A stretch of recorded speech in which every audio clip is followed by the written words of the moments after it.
Hoje, primeiro domingo de novembro, nós estamos no mês do aniversário da Libertas. Esse mês de novembro, dia 20, nós comemoramos nosso nosso sexto aniversário como igreja oficialmente organizada aqui nesse lugar.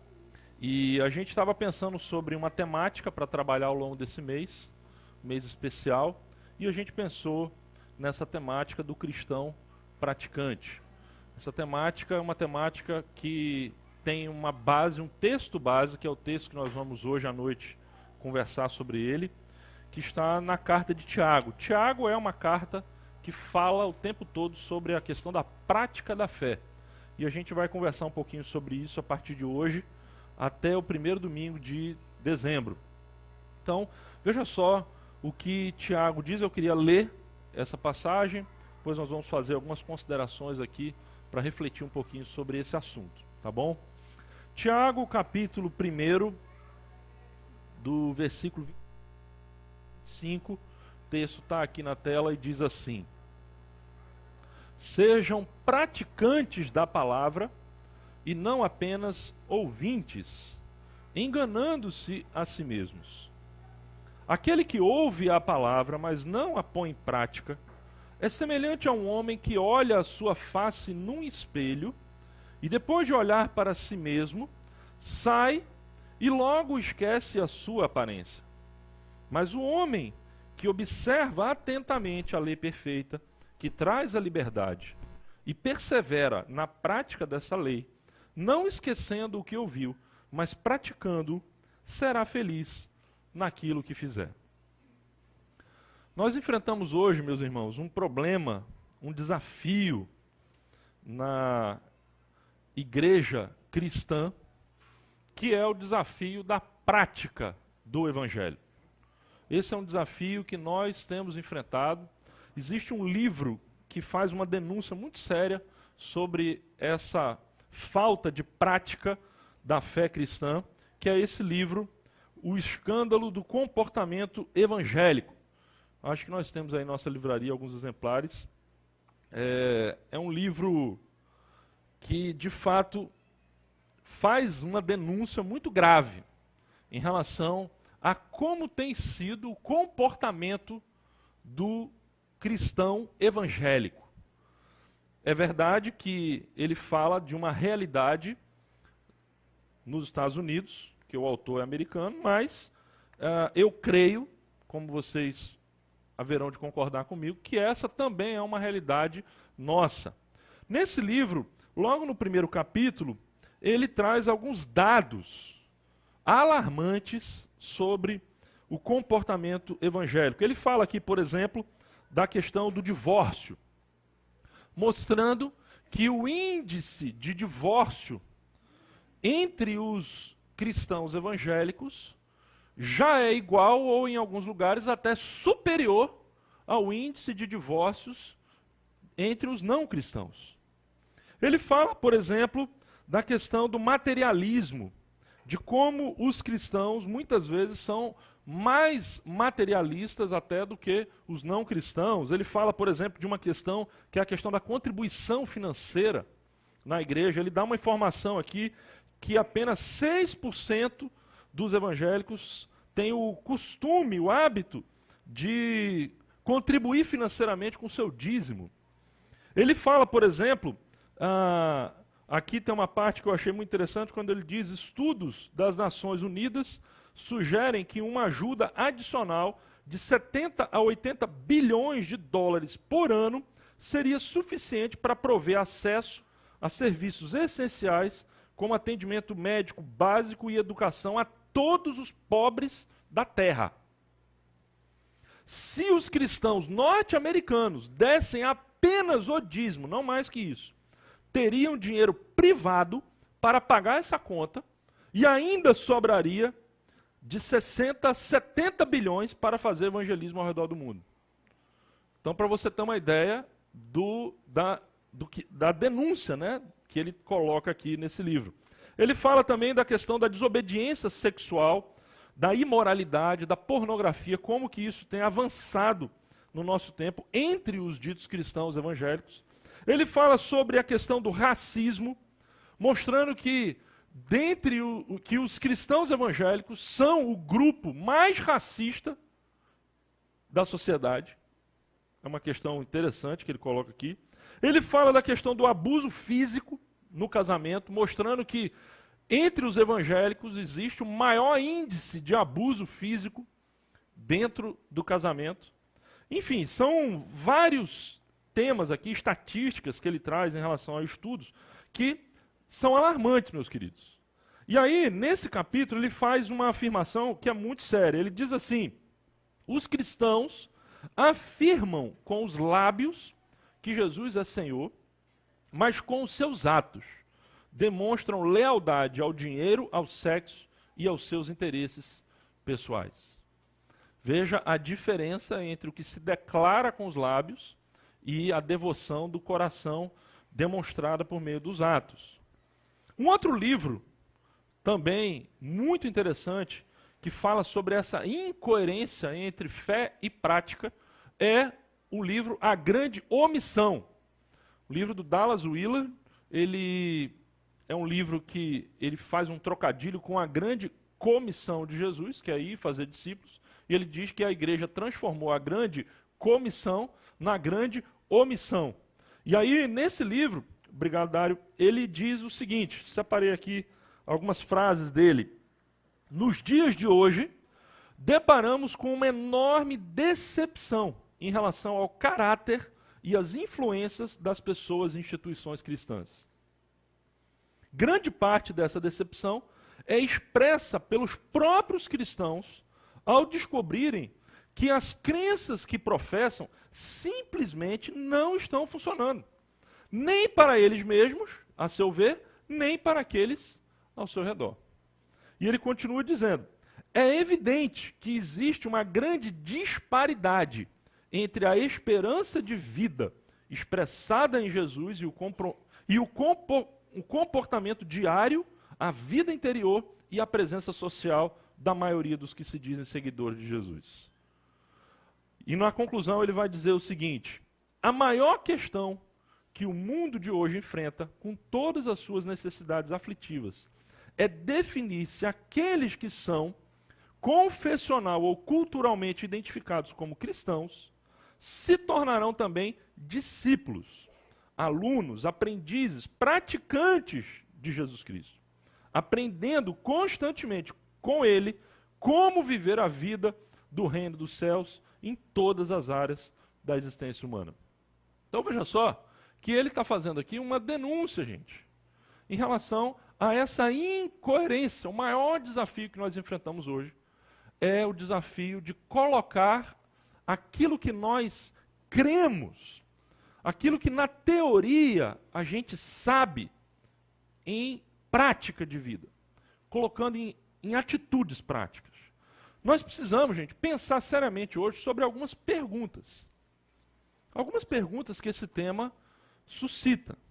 Por exemplo, o que significa alguém dizer que é evangélico ou mesmo cristão nos dias de hoje? O que significa alguém chegar para você e perguntar: qual a sua religião?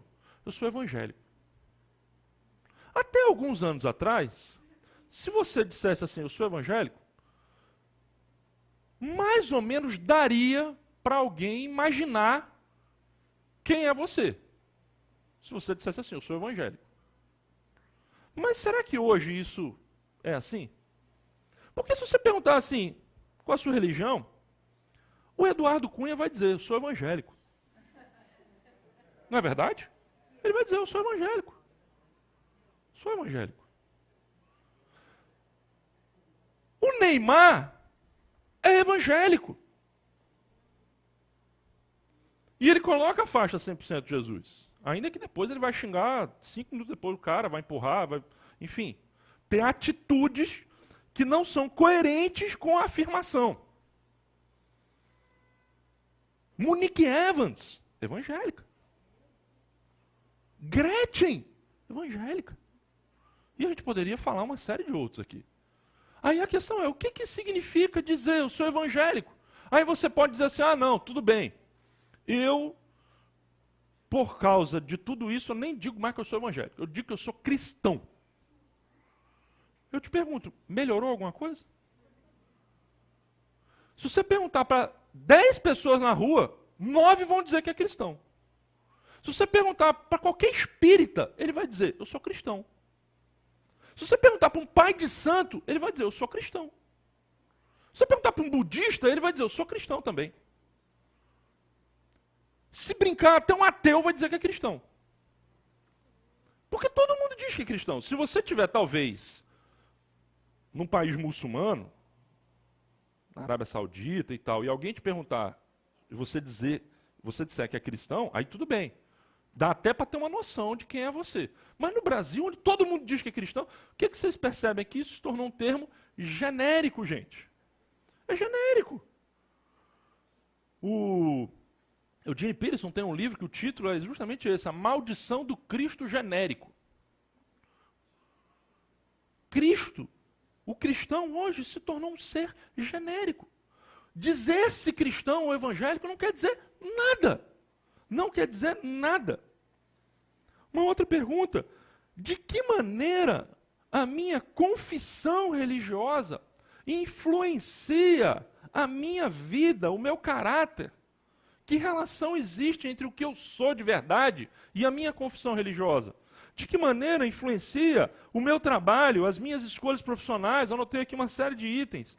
O meu casamento, a maneira como eu trato os meus vizinhos, as minhas ambições, o meu caráter, o meu envolvimento social, a maneira como eu dirijo meu carro, como eu lido com as tempestades da vida, como eu lido quando eu sou contrariado. De que maneira a minha confissão religiosa influencia tudo isso? A minha vida como um todo? Essa é uma pergunta que nós precisamos responder. Uma outra pergunta, por que que a maioria dos que se dizem cristãos hoje não se parecem com Cristo? Você concorda que essa é uma pergunta inquietante? Porque a maioria dos que se dizem cristãos não parecem com Cristo. Por quê? O que aconteceu? O que aconteceu, gente, com a prática do cristianismo? E aqui eu queria elencar alguns itens, apenas para uma introdução desse tema, e depois voltar um pouquinho aqui para Tiago. São processos históricos que aconteceram desde o início do cristianismo e que levaram a uma situação que nós temos hoje. Por exemplo, a influência grega. Você sabe que Jesus, os apóstolos, a igreja emergiu dentro da cultura judaica. Jesus era judeu. E, no entanto, na época de Jesus havia uma forte influência grega, da cultura helenista. E há uma diferença muito grande entre a maneira como o grego enxerga a vida, o conhecimento, a aprendizagem, e a maneira como o judeu faz isso. O Alan Hirsch escreveu um livro chamado Caminhos Esquecidos, e ele fala nesse livro uma coisa interessante sobre essa diferença. Olha só, a visão helenista, a visão grega sobre o conhecimento, preocupa-se com conceitos, ideias, a natureza do ser, tipos e formas. A visão hebraica, por outro lado, preocupa-se principalmente com as questões da existência concreta, obediência, sabedoria orientada pela vida e a inter-relação de todas as coisas abaixo de Deus. O problema é que desde o início a igreja foi muito influenciada pelo pensamento grego, que coloca mais ênfase no conhecimento, naquilo que naquela época eles chamavam de gnose, daí vem o gnosticismo, que foi uma seita muito forte na igreja primitiva. Na questão de você ser um bom cristão por saber discernir coisas, saber defender, articular intelectualmente as ideias. O grego trabalha muito em termos de conceitos, de ideias. E o conhecimento do ponto de vista hebraico, gente, é prático.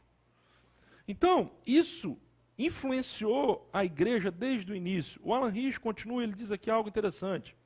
A suposição do pensamento helenista é que se as pessoas captarem as ideias certas, elas simplesmente mudarão o seu comportamento.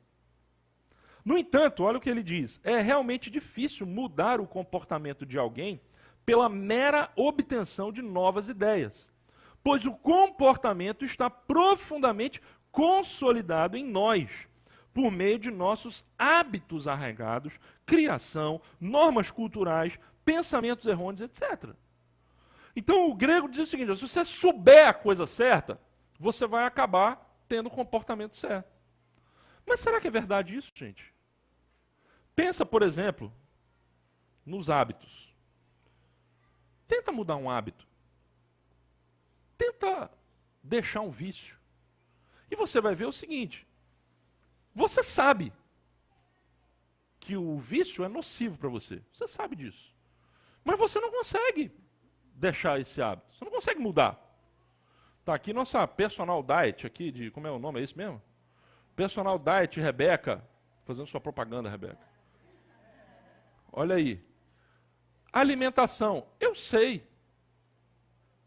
Embora eu precise de você, mas em linhas gerais, eu sei que algumas coisas são boas e outras coisas são ruins. Mas daí a transformar o que eu sei numa mudança prática de rotina alimentar é diferente. Então o que você está percebendo aqui? Essa influência grega, gente, produziu, entrou na igreja com uma falácia de que o conhecimento é tudo que você precisa. Mas não é assim. Uma outra questão, gente, foi a deturpação da graça, segundo lugar, redescoberta na Reforma. Você sabe que na época da Reforma, no século XVI, semana passada comemoramos mais um aniversário da Reforma Protestante, na época da Reforma havia na cristandade muito misticismo, superstição, uma série de questões que contrariavam a lógica, a razão e as escrituras. E os reformadores, eles lutaram muito, alguns deram a própria vida para trazer de volta as escrituras ao seu lugar central, para trazer de volta a racionalidade, o valor da consciência. E eles falaram que defenderam até o fim a questão da graça, que de fato a gente não é aceito por Deus e salvo pelos nossos méritos ou por aquilo que a gente consegue obedecer, não. É a graça de Deus na nossa vida que nos capacita. No entanto, gente, com o decorrer do tempo, houve um efeito colateral.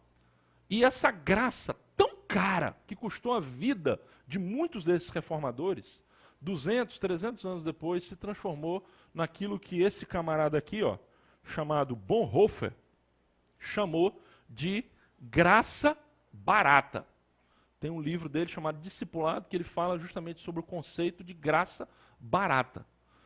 Ou seja, é uma deturpação da graça redescoberta na Reforma. E a frase clássica dele sobre isso é essa aqui. Graça barata significa justificação do pecado e não do pecador. A graça barata é a pregação do perdão sem arrependimento.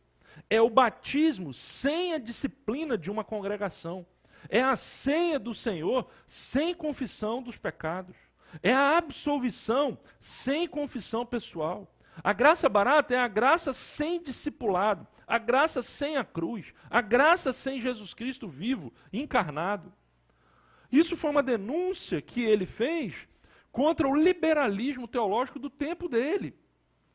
Porque ele via que muitos que defendiam a graça e que falavam assim, o que você crê? Eu creio na graça, justificação pela graça, eu creio na salvação pela graça somente, o que é a graça? A graça é o favor imerecido. Eles tinham todas as respostas corretas, mas muitos deles estavam apoiando o regime nazista. E Bonhoeffer, na prisão, acabou enforcado e ele disse, isso aí que vocês defendem é graça barata. Porque vocês apenas dizem, vocês estão fazendo aí um falatório sobre graça. Mas, na verdade, vocês precisam viver a graça. Então, ele escreve esse livro sobre discipulado. A gente viveu essa questão. Alguns anos depois, gente, vem em terceiro lugar a influência do racionalismo. Isso é um movimento que você já deve ter estudado na escola, que nasceu dentro do iluminismo E o que o iluminismo produziu como racionalismo, gente? O iluminismo separou as questões de fé das questões da ciência. Então ele diz o seguinte, olha, existe o saber e existe a crença. Ora, são duas coisas diferentes. O que é saber tem a ver com a dimensão pública. Agora, fé é uma coisa que, tipo assim, você pode ter a sua, mas você não pode impor a ninguém, é uma coisa sua, o que você acha. Não está no campo da verdade, inquestionável, empiricamente comprovada. A fé não, a fé é uma coisa sua, que você tem que ter lá, a fé foi privatizada. Deus passou a ser um objeto de estudo, com as mesmas ferramentas, inclusive, que eles usavam para outras questões. Houve uma sistematização da teologia. E aí, olha só, eu li uma frase que dizia o seguinte, a Bíblia deixa de ser a palavra de Deus para o homem e se transforma na palavra do homem acerca de Deus. E há uma diferença muito grande quando o racionalismo inverte a palavra não é mais o livro de Deus para nós. É o nosso livro sobre Deus. São apenas elucubrações humanas acerca de Deus e da religião. Gente, isso produziu efeitos terríveis. Como, por exemplo, a separação entre o pastor e o teólogo. Até essa época, o pastor era o teólogo e o teólogo era o pastor. Teologia estava junta com oração, com piedade, com pastoreio, com vida comunitária. Mas a partir daí surge a figura do teólogo, de gabinete. Ele pode nunca pisar numa igreja, ele pode nunca fazer uma oração, ele pode nunca participar da Santa Ceia, mas ele é um teólogo. Ou seja, ele estuda Deus. Surge então, gente, essa separação entre o conhecimento e a prática de vida. Algo que, em toda a história da igreja, sempre era algo que precisava estar junto. Então a influência do racionalismo separou prática de teoria, de fé. E por fim, a gente entra no nosso tempo, nessa chamada era da informação. Aí você já imaginou como que hoje é difícil a gente lidar com a quantidade de conhecimento que a gente tem? Como que o conhecimento foi banalizado, gente? Existe um site que eu acho muito interessante, que faz uma estatística anual em relação às mídias sociais. E esse site ele faz um gráfico que eu vou mostrar aqui para vocês, sobre o que acontece hoje a cada 60 segundos no universo das mídias sociais. A cada 60 segundos. É muito interessante a gente pensar. Cada ano esse gráfico ele é atualizado.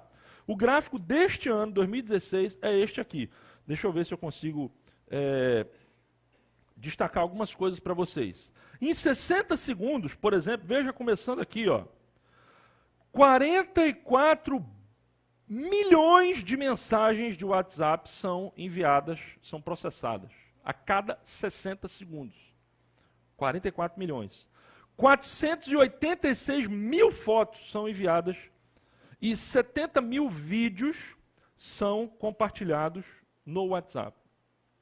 Isso por segundo. Vamos ver aqui. 95 mil aplicativos são baixados no Android, na plataforma do Android. E 48 mil aplicativos são baixados na plataforma do iPhone. Por minuto. Instagram. 56 mil fotos são carregadas no Instagram a cada 60 segundos. Vamos ver aqui. YouTube. 2 milhões e 700 mil vídeos são vistos a cada minuto no YouTube. São cerca de 139 mil horas de vídeo que são assistidas a cada segundo. 300 horas de vídeo são carregadas no YouTube a cada minuto. 150 milhões de e-mails são enviados no mundo a cada 60 segundos. Facebook, 3.125.000 curtidas a cada 60 segundos. 243.055, acho que aqui são fotos, né? Acredito que sejam fotos. Enfim, são dados, gente, assim, impressionantes. E se a gente for lembrar, pensar aqui numa coisa, isso a cada ano vem evoluindo. Pra você ter uma ideia, vamos pensar aqui, deixa eu voltar aqui, e colocar uma comparação entre... Peraí. A evolução por ano. Veja aqui no WhatsApp, por exemplo. 2013 eram 11.800.000 mensagens. 2014, 34. E 2015, 44,4 milhões. Cada gráfico desse. YouTube passou de 100 para 300 e chegou em 400. Facebook era 2,5, foi para 2,40, depois para 3,3. Enfim, gente, eu estou mostrando isso aqui para vocês com que objetivo? Apenas para você ver como que nós somos bombardeados por informações a cada 60 segundos. Enquanto você está aqui no culto, provavelmente quando acabar o culto, você vai pegar seu celular, está cheio de mensagem, está cheio de e-mail, está cheio de foto, está cheio de coisa para você fazer. E talvez você já esteja aí se coçando para ver o que chegou. A questão é que, como é que nós lidamos com esse volume de informação? Você sabe que numa máquina, existem duas questões aqui. Primeiro, quando você recebe mais informação do que você é capaz de processar, você pode, em primeiro lugar, descartar uma série de informações. Você vai descartar. Você vai priorizar as coisas mais importantes. E segundo, pode dar um bug. Ou seja, vai entrar em parafuso, sua máquina vai parar. O que tem acontecido hoje é exatamente isso, gente. Nós temos um volume tal de informação que nós somos condicionados a simplesmente deixar passar. Porque não dá para processar tudo. Não dá para colocar tudo em prática. Não dá para, enfim, viver isso. E a gente vai, então, deixando passar. Essa era da informação, então, gente, é uma era que tem criado muito conhecimento, mas pouca sabedoria. Você já pensou como é que são os nossos jovens hoje? Você chega para um jovem de 15 anos, 13 anos, ele é capaz de conversar com você sobre política internacional, sobre situação dos refugiados na Europa, sobre a Síria. Ele vai ali. Ele vai discutir sobre todas as informações. Mas ele, apesar de ter mais conhecimento do que jamais nós, na idade deles, tivemos, ele não tem a mesma maturidade que nós tínhamos na idade deles. Daí, por exemplo, o alto número de adolescentes, jovens e adultos que ainda vivem jogando videogame. Jogo hoje de videogame é planejado para adulto, não é planejado para adolescente. Na minha época, videogame era coisa de adolescente. Certo? 10, 12 anos. Os molequinhos ficavam lá jogando videogame, né? Atari. Hoje em dia, o videogame se tornou uma brincadeira de adulto. Hoje em dia, muitas vezes, a gente tem visto as estatísticas, as pessoas estão saindo cada vez mais tarde da casa dos seus pais e das suas mães. Do seu pai e da sua mãe. É muito comum a gente ver marmãs de 40, 45 anos na casa da mãe. Não casei, tal, fiquei aqui, fui ficando. Tem a sua vida, permanece na dependência e não amadurece. Veja só, gente, o que é isso? Nós estamos falando de uma geração que tem muito conhecimento, mas que não tem a maturidade para lidar com os desafios da vida, com a dureza da vida. É uma geração de filhos que são cada vez mais dependentes dos seus pais, das suas mães, não crescem, não amadurecem. Por quê? Porque são saturados da época da era da informação e do conhecimento. É por isso, gente, que nós temos o desafio hoje, por causa de tudo isso, influência grega, a questão da reforma, a deturpação da graça, o racionalismo, a era da informação, tudo isso gerou esse desafio hoje, que é talvez maior do que em qualquer outra época do cristianismo. É o desafio de colocar a fé em prática. De deixar de ser um cristão ou um evangélico genérico. E a Bíblia, gente, está cheia de desafios, de palavras que nos encorajam a isso. Veja, por exemplo, eu destaquei, antes da gente voltar ao texto de Tiago, duas passagens, uma no Antigo Testamento, Ezequiel capítulo 33, do versículo 30 ao versículo 32. Isso, na Bíblia, Nova Versão Transformadora, diz o seguinte: Filho do homem, meu povo fala de você em suas casas e junto às portas. Dizem uns aos outros: venham, vamos ouvir o que o profeta tem a nos dizer da parte do Senhor. Eles vêm, fingindo ser sinceros, e sentam-se diante de você, ouvem suas palavras, mas não têm intenção alguma de pô-las em prática. Tem a boca cheia de palavras sensuais e o seu coração só quer dinheiro. Eles o consideram um divertimento, como alguém que entoa canções de amor com uma linda voz ou toca belas músicas com um instrumento. Ouvem suas palavras, mas não as põem em prática.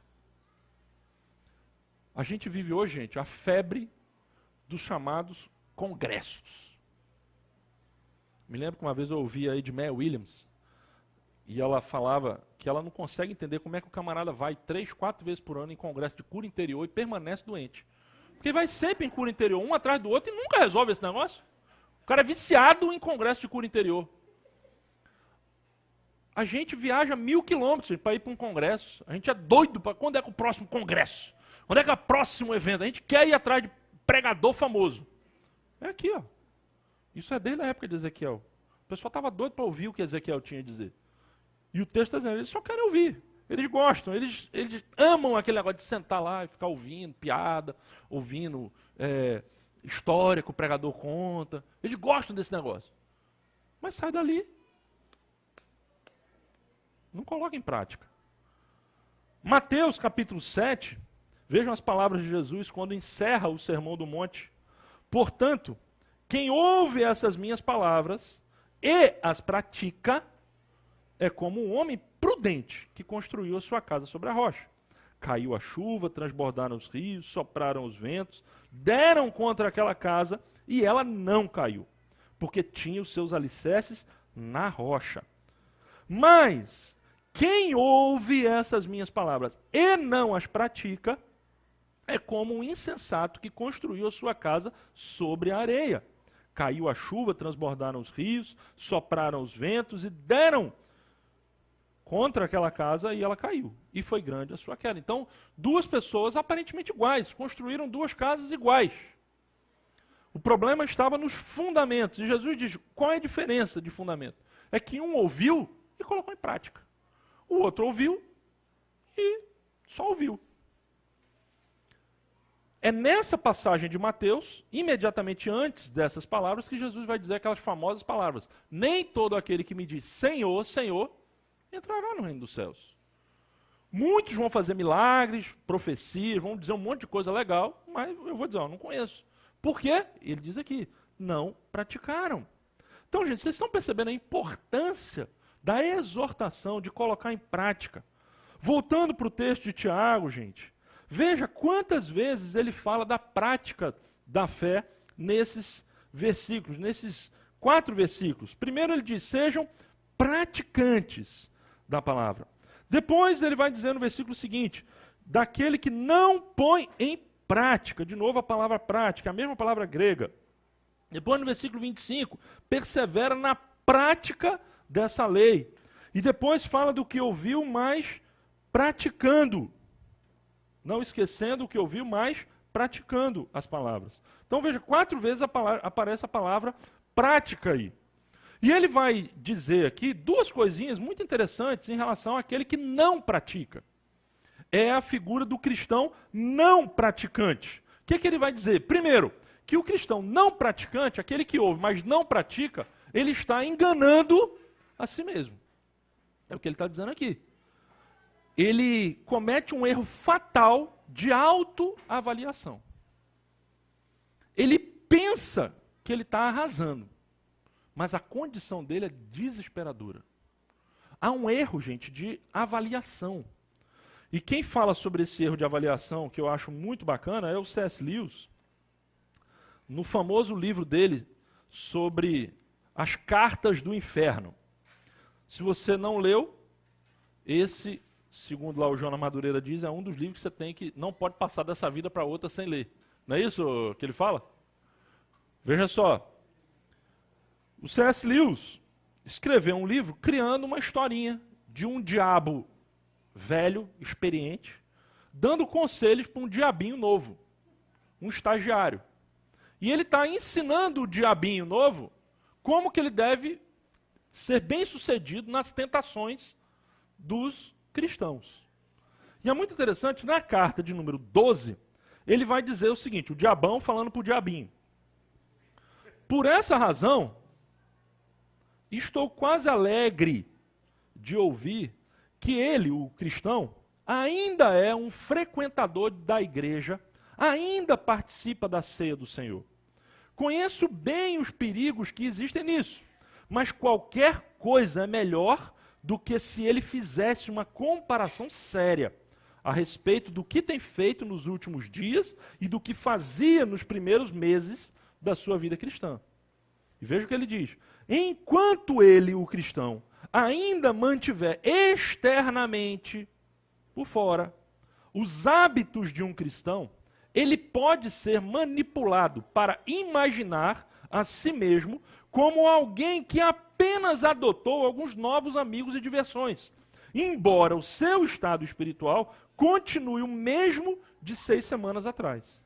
E enquanto ele pensar assim, não temos que lutar com o arrependimento explícito de qualquer posição, totalmente reconhecida como pecaminosa, mas apenas lidarmos com um sentimento vago, ainda que receoso, de que ele não tem se comportado lá muito bem ultimamente. Vocês entenderam qual é a crítica que o C.S. Lewis faz aqui? Está dizendo o seguinte, olha,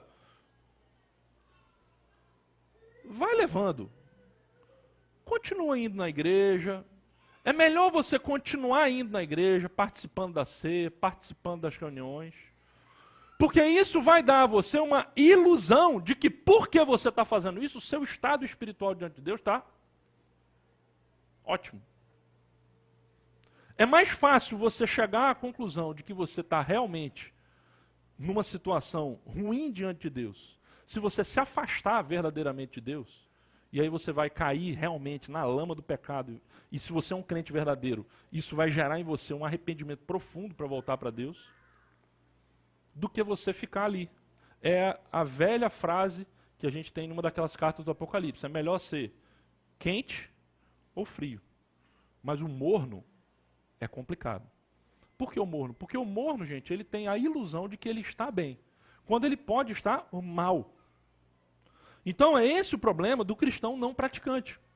Ele adora ouvir mensagem pela internet, ele adora pesquisar texto, ele adora compartilhar fotinha no Facebook, ele adora videozinho motivacional cristão, ele adora, gente, essa coisa, vir para a igreja, sentar, ele gosta desse negócio. No entanto, é só isso. O que se resume à vida cristã? É compartilhar um textinho lá, uma mensagem legal, recebi no WhatsApp, maneiro, vou mandar, fiz meu papel de cristão. Às vezes ele está enganando a si mesmo. Ele está cometendo um erro fatal. É o que Tiago está dizendo, porque ele não coloca em prática. E, em segundo lugar, terminando aqui, porque ele está se enganando a si mesmo, na mesma condição que o perdido. Ele vai dizer o seguinte, é como um cara que olha no espelho o seu rosto e depois ele sai e se esquece. Ora, por que você se olha no espelho? Fala a verdade. Você se olha no espelho para quê? Mulheres, por favor. Você vai olhar no espelho para pentear, para botar um brinco, para ver como é que está o cabelo, né? Para ver o seu estado. E aí você vai, obviamente, fazer ali a sua maquiagem, vai pentear o seu cabelo, vai fazer alguma coisa. Beleza. O que Tiago está dizendo? Alguém que olha no espelho, legal, sai dali, ele... Conta-se uma história muito tragicômica sobre meu avô, Benjamin, pai do meu pai, que meu avô era pastor e um belo dia na cidade de Campos, ele acordou de manhã, e ele ia de ônibus para a igreja, não tinha carro. Lá em Campos ele se aprontou, colocou toda a sua roupa e foi para o ponto de ônibus, ficava na frente da sua casa. E ficou lá esperando o ônibus. E quando ele estava no ônibus, todo mundo passava e começava a rir dele. Olhava, dava risada, e ele, estranhando que todo mundo olhava para ele, começava a rir. E ele, de repente, ele vê ele mesmo. E ele descobre que ele tinha se arrumado, ele tinha colocado seu paletó, gravata, camisa, tudo, sapato, e esqueceu de botar a calça. Ele estava com um cirolão, com paletó, a gravata, a calça, e foi para a rua. No cúmulo da distração, ele foi daquele jeito.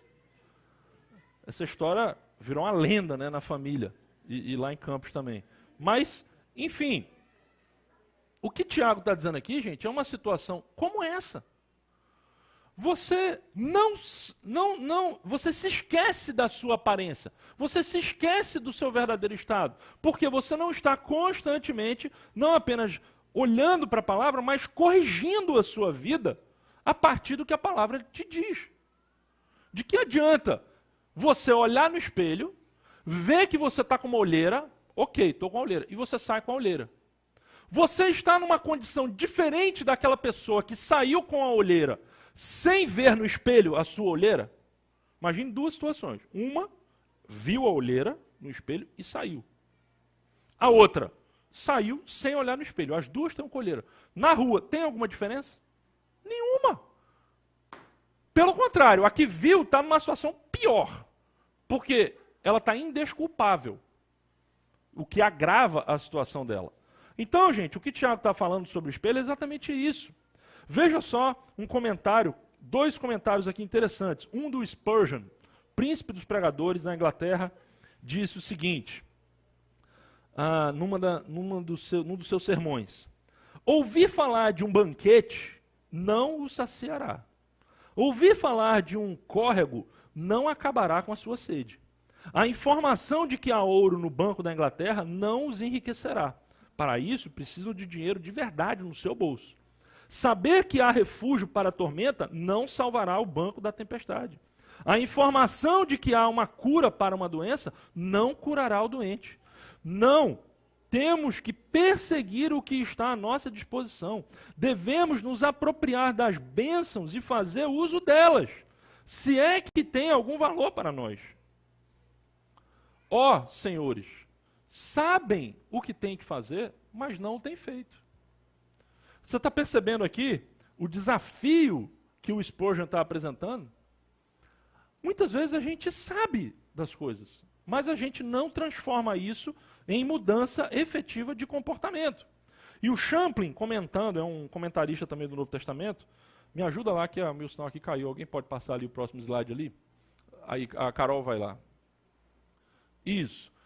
Não lhe falta, falando desse que ouve, mas não pratica, o Champlin vai dizer, não lhe falta conhecimento, porquanto já se olhou no espelho e viu os seus defeitos, comparando-se ao mesmo tempo com o ideal que há em Cristo. Porém, não age de acordo com esse conhecimento e nem sente profundamente a necessidade de tal ação.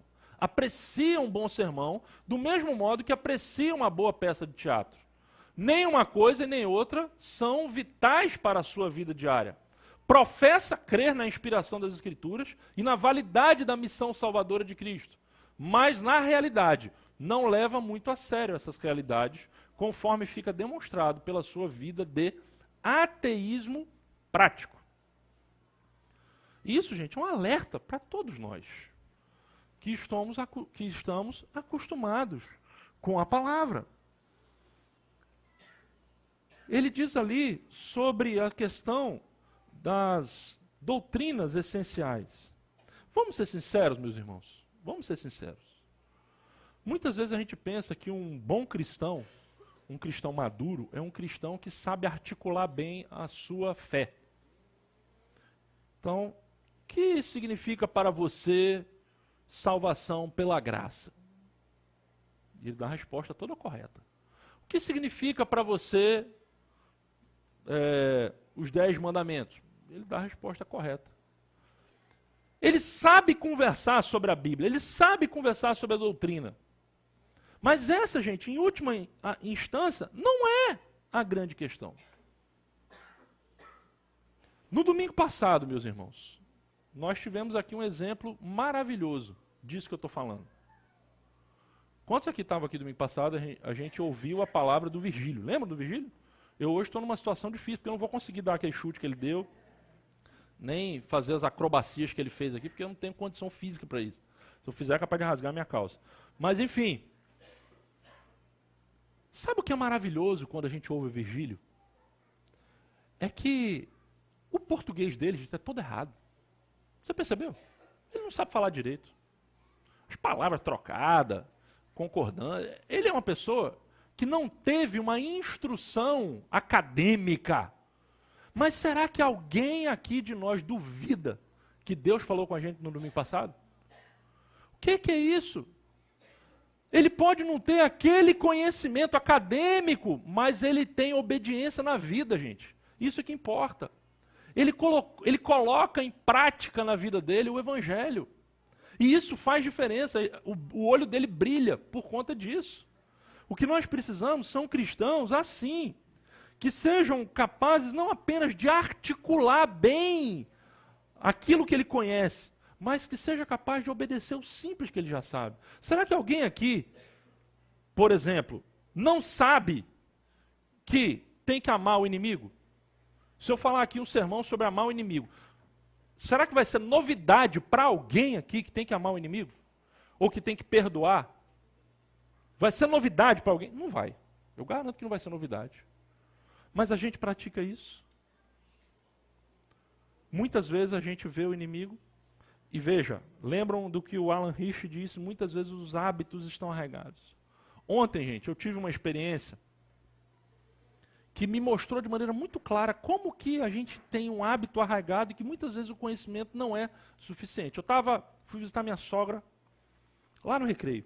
Aí, no final da tarde, a gente foi tomar um lanche numa padaria, eu estava saindo, era um shoppingzinho desse de rua, e eu fui pagar o estacionamento. Na minha frente tinha um camarada. Aí ele falou assim, faz a conta aí, rapaz, que eu pensei que ia ser um valor, mas eu não fiz o cálculo direito, tal, troquei, não tenho dinheiro aqui. Aí a mulher fez, mas não tenho, era tipo assim, era R$5, ele tinha 2. Aí ele falou assim, rapaz, eu vou ter que, e o caixa eletrônico aqui tá ruim, né? Falou, rapaz, vai ter que ir lá no outro caixa para buscar, né? Aí eu ouvi aquilo, ele saiu, falou, vou lá no carro procurar e depois vou tentar achar um banco então. Eu estou ali, estava com umas 3 notas de 20 na mão, para pagar um estacionamento de R$4. Aí passou, eu fui e paguei. Quando eu estava voltando para o carro, eu falei, gente, por que eu não falei para aquele cara, meu irmão, você não precisa ir lá.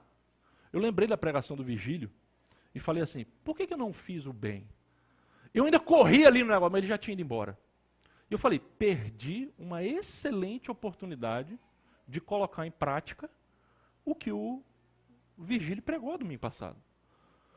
O que me custava dar R$2 para aquele cara, para ele pagar o estacionamento, para ele não ter que ir lá no canto da rua para pegar o dinheiro no banco. Mas você percebe, coisas como essa acontecem todo dia. E às vezes a gente só vai lembrar depois que passa. Cheguei em casa e falei, Senhor, me perdoa.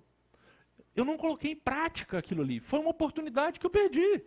E assim tem sido muitas vezes com a gente precisa pensar, estar atento sobre as oportunidades para colocar em prática a palavra. A gente vai falar sobre isso durante todo o mês de novembro, em várias áreas, na relação com Deus, na relação com o próximo, como a gente trata as outras pessoas, no nosso comportamento social, na nossa moralidade, como que nós podemos colocar em prática em todas as áreas da nossa vida. Eu quero terminar com um exemplo que está aí no seu informativo de hoje, sobre esse cara aí, Ashbel Green Simonton. Esse camarada chegou no Brasil, foi o pioneiro da igreja presbiteriana aqui no Brasil. Ele chegou em 1859, teve apenas um ministério de 7 anos.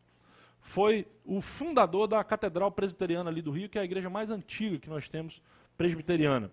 E esse camarada, no ano em que morreu de febre amarela, escreveu um documento chamado Os Meios Necessários e Próprios para plantar o reino de Jesus Cristo no Brasil. E ele estava dizendo nesse documento o que os cristãos, a igreja, os pastores deviam fazer qual é a estratégia para poder evangelizar o Brasil. E o primeiro ponto é algo que a gente não pode esquecer. Sabe o que o primeiro ponto diz? Está aí no seu boletim. Ó. Se puder, pode pegar ele e leia. Aí no 3º parágrafo. Olha o que o Simonton disse. Em 1867, em primeiro lugar, a boa e santa vida de todo crente é uma pregação do Evangelho. Esta é a mais eficaz. Na falta dessa pregação, os demais meios não hão de ser bem-sucedidos. Os crentes são o sal da terra. A influência do seu exemplo se propaga constantemente e torna-se irresistível. Há um argumento, por melhor que seja, pode-se ao menos responder com um sofisma. Toda pregação feita por palavras, quer pronunciadas do púlpito, quer impressas em folha ou livro, pode ser rebatida por outras palavras. Mas uma vida santa não tem réplica. A experiência de todos os tempos prova que o progresso do Evangelho depende especialmente da conduta e vida dos que são professos. Há certas árvores que não dão fruto, mas sempre morrem da mesma maneira. A podridão aparece primeiro no tronco e dali se estende lentamente para toda parte até que a árvore, não podendo mais sustentar-se, cai por terra. É assim que qualquer igreja definha e morre. O primeiro mau sinal é o arrefecimento do zelo dos seus membros e a falta dessa pregação do Evangelho, que se faz por meio de uma vida irrepreensível e santa. Nós, que temos a nosso cargo pregar o Evangelho do púlpito, corremos risco a esse respeito. Debalde, esperaremos colher frutos dos nossos trabalhos se as nossas palavras não forem reforçadas e confirmadas por uma vida santa? A obra da conversão do Brasil para o Evangelho muito depende do caráter dos ministros que tiverem de pregar em nome de Cristo. A não ser que estes sejam animados de um zelo puro e santo, ao contrário, de nada aproveitará a sua pregação. Os que nos ouvem, meus irmãos, têm razão para exigirem que a nossa vida confirme aquilo que ensinamos aos outros. Quanto aos membros das igrejas confiadas à nossa direção, devemos velar por sua conduta, admoestando e aconselhando a todos a que adornem, embelezem a sua profissão de fé por uma vida exemplar. Este dever requer paciência, mansidão e prudência a toda prova, como também a coragem e o zelo que nascem de uma consciência do dever solene que temos de preencher. E aí ele conclui dizendo: cuidemos, pois, primeiro de tudo, na pregação do Evangelho por meio de uma vida santa, por meio da vigilância e oração. Conservemos aceso o amor de Deus em nossos próprios corações, a fim de que possamos ser bem-sucedidos em nossos esforços para o bem dos que nos têm por seus pastores. Esse cara tinha algo a dizer. Depois você procure a vida de Ashbel Green Simonton, um missionário extraordinário. 4 meses depois de escrever isso, ele morreu. de febre amarela. Seu túmulo está ali no cemitério protestante em São Paulo, pertinho do Mackenzie. Já fui lá e já vi a sepultura de Simon. Os meios necessários e próprios para plantar o reino de Jesus Cristo no Brasil. O que é que nós precisamos, então, refletir e, sobretudo, praticar? Durante essa semana, nós vamos discutir isso nos pequenos grupos. Todos os pequenos grupos, essa semana, vão discutir essas perguntas que eu vou colocar aqui agora, para a gente amadurecer isso. 4 perguntinhas. Primeira, você tem feito uma avaliação sincera acerca da sua condição espiritual? Segundo, você tem sido um cristão nominal ou um cristão praticante? Terceiro, de que maneira aquilo que você ouve da palavra afeta a sua vida? E quarto, em que áreas da sua vida você ainda tem muita dificuldade para colocar em prática o senhorio de Cristo? Nós vamos refletir sobre essas perguntas nas nossas reuniões de pequeno grupo essa semana, para a gente abrir o coração, colocar as nossas dificuldades, porque, meus irmãos, não se enganem, é difícil para vocês, é difícil para mim. Aliás, é difícil não, é impossível. Sem a intervenção e o poder do Espírito Santo, isso não existe. A nossa salvação não depende disso. No entanto, uma vez salvos, a evidência de que a nossa salvação é genuína está nisso aqui. Então nós não fazemos isso para sermos salvos, mas nós fazemos isso porque fomos salvos. E nós não podemos esquecer isso. O título é Procura-se. Nós estamos procurando esse ser, o cristão praticante. Nós estamos procurando. E a minha esperança é que ao final dessa série, ao longo desse mês, a gente meditando, refletindo, abrindo o coração, orando, a gente possa dizer para Deus, Senhor, eis-me aqui. Eu vou vacilar, é verdade, aqui e ali, mas eu quero colocar isso em prática. Eu quero que a minha vida seja uma pregação do Evangelho. Eu não quero simplesmente brincar de palavrório, de falatório, de falar bonito. Não, eu quero viver. Na minha simplicidade, aproveitar as minhas oportunidades para viver o Evangelho. Naquilo que o Evangelho me diz. A partir do domingo que vem, a gente vai especificar isso. Separando por áreas. A gente vai pensar em algumas áreas da nossa vida para ver como isso pode se tornar prática da nossa vida. Eu queria terminar passando então um videozinho de 2 minutos e aí nós vamos cantar juntos mais uma música antes da gente participar da Santa Ceia. É uma música brasileira, um chorinho, mas que é muito séria. Ela chama a responsabilidade da igreja para viver o Evangelho, tá bom? Queria então, tá com som aí, o cabinho do som tá ligado, o Rodrigo, no laptop? Eu esqueci de ligar aí, de repente você me ajuda.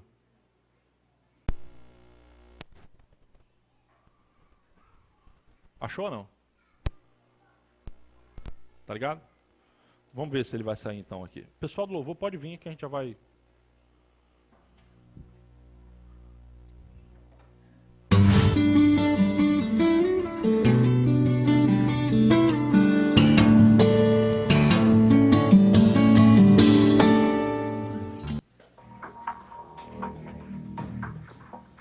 Well, a nominal Christian is a Christian in name only. So it's somebody who would assume they're a Christian or even claim to be a Christian. Maybe their family or cultural heritage background is a Christian one. Maybe even they go to church, but there's no spiritual hunger in their lives. There's no desire to know God better. And so they don't find any joy from reading the Bible or hearing the Bible taught. They don't delight in God at all. They live their lives for other things. They're focused on other pleasures. They're not orienting their life towards God. They don't go to God asking for forgiveness. All those things are signs that you're a nominal Christian, that your claim to be a Christian is just words. It's not reality. Jesus says that when he comes back to judge the world, that there's going to be a whole group of people that call him Lord, that say to him, Lord, Lord, that even did impressive things on his behalf, and just assumed that they were cool with Jesus, just assumed that Jesus was their friend.